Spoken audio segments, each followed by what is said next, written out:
హాయ్రా, ఎందుకలా? నీకు తెలుసు కదరా, నేను స్టాక్ మార్కెట్లో ఎప్పటి నుంచో మనీ ఇన్వెస్ట్ చేస్తున్నానని. నేను ఒకరోజు నా మొబైల్లో ఫేస్బుక్ యూజ్ చేస్తుండగా అందులో స్టాక్ మార్కెట్ సంబంధించి ఒక యాడ్ చూశాను. ఆ యాడ్లో ట్రేడింగ్లో టిప్స్ కావాలంటే జాయిన్ అని ఉంది. వెంటనే నేను జాయిన్పై క్లిక్ చేసి కొన్ని క్వశ్చన్స్ వస్తే వాటికి ఆన్సర్ చేయగా నన్ను వాట్సాప్ గ్రూప్కి డైవర్ట్ చేసి జాయిన్ చేసుకున్నారు. ఆ గ్రూప్లో అప్పటికే చాలామంది ఉన్నారు. ఆ గ్రూప్ ద్వారా స్టాక్ మార్కెట్లో ఇన్వెస్ట్ చేయగా మంచి లాభాలు వచ్చాయని కొంతమంది స్క్రీన్ షాట్స్ కూడా పెట్టారు. అది నిజమని నమ్మి నేను కూడా ఇన్వెస్ట్ చేయాలనుకున్నాను. తరువాత గ్రూప్ అడ్మిన్ నాకు ఒక లింక్ పంపి ఆ కంపెనీ యొక్క యాప్ ఇన్స్టాల్ చేసుకోమన్నారు. నేను ఆ యాప్ని ఇన్స్టాల్ చేసుకొని నా వివరాలు అందులో ఎంటర్ చేసి వారి యొక్క సలహా మేరకు ట్రేడింగ్ చేయడం మొదలుపెట్టి కొంత అమౌంట్ కూడా ఇన్వెస్ట్ చేశాను. ఆ యాప్లో నాకు తక్కువ ఇన్వెస్ట్ చేసినా ఎక్కువ లాభాలు వచ్చాయి. మొదట్లో నేను 1000 రూపాయలు, ఆ తరువాత 5 లక్షలు విత్డ్రాల్ చేస్తే వెంటనే నా అకౌంట్లో వేశారు. దానిని నిజమని నమ్మి వారి యొక్క సలహా మేరకు విడతల వారీగా లక్షల్లో ఇన్వెస్ట్ చేశాను. నేను 3 కోట్లు ఇన్వెస్ట్ చేయగా నాకు వర్చువల్గా సుమారు 71 కోట్ల లాభం వచ్చినట్లుగా చూపించారు. అది చూసి నేను చాలా హ్యాపీ ఫీల్ అయ్యాను. ఈరోజు ఉదయం అందులో 80 లక్షలు విత్డ్రా చేయడానికి ప్రయత్నించగా రిజెక్ట్ చేశారు. వెంటనే నేను అడ్మిన్ను మరియు కస్టమర్ కేర్ను సంప్రదించగా మీకు 300% కంటే ఎక్కువ ప్రాఫిట్స్ వచ్చాయి కాబట్టి 10% కమిషన్ పే చేయాలని అన్నారు. నేను 71 కోట్లు వస్తాయని ఆశపడి కమిషన్ అమౌంట్ పే చేశాను.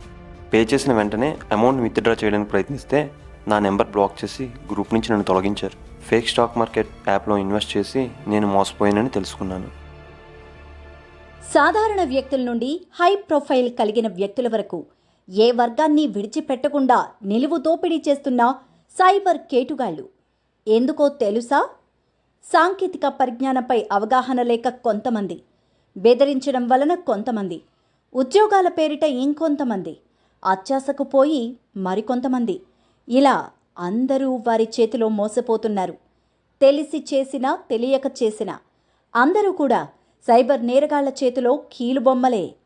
తెలిసిన వారికి 100 రూపాయలు ఇవ్వాలంటే 100 సార్లు ఆలోచించే మనం, ఏమాత్రమూ పరిచయం లేని సైబర్ కేటుగాళ్లకు మాత్రం వేలు, లక్షలు, కోట్ల రూపాయలను ఏమాత్రమూ ఆలోచించకుండా ధారాళంగా దోచిపెడుతున్నాము. కష్టపడి సంపాదించిన సొమ్ముతో ఉన్నతంగా బ్రతకాలని ఆలోచించేలోపే సైబర్ నేరగాళ్లు వచ్చి పేక మేడలా మన ఆశలను కూల్చి అడియాసలు చేస్తున్నారు. వివాహం చేయటానికి కొందరు, చదువుల కోసం కొందరు, ఇల్లు నిర్మాణం కోసం ఇంకొందరు, ఇలా ఎన్నో చేయాలనుకొని కలలు కనేలోపే వారి కల కలగానే మిగిలిపోతోంది. మన కష్టార్జితాన్ని సులభంగా దోచుకుంటుంటే ఏమీ చేయలేని నిస్సహాయ స్థితిలో ఉన్నాము. చేతులు కాలాక ఆకులు పట్టుకున్న చందంగా డబ్బులు పోయాక బాధపడితే ఏం లాభం? దీనికి ఇకనైనా ముగింపు పలుకుదాం. సైబర్ కేటుగాళ్ల బారి నుంచి మనల్ని మనం కాపాడుకుందాం.